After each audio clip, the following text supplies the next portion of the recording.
In this video, I will show you how to subtract one column from another in Microsoft Excel.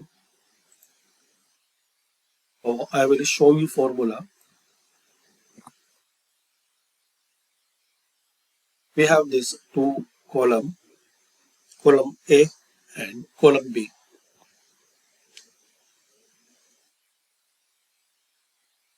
Insert equal sign, then select your first column, then insert minus sign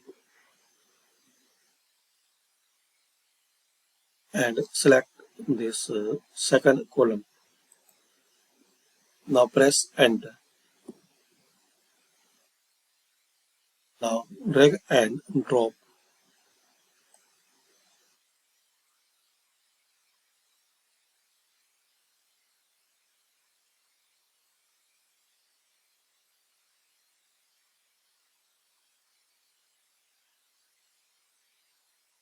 So this is the way, guys, you can subtract in column. And guys, if you have rows,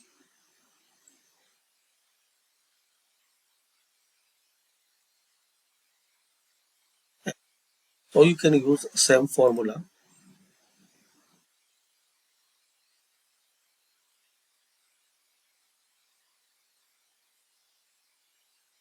Same equal sign. Select this first row, then minus sign, then second row, then enter. Now drag and drop like this.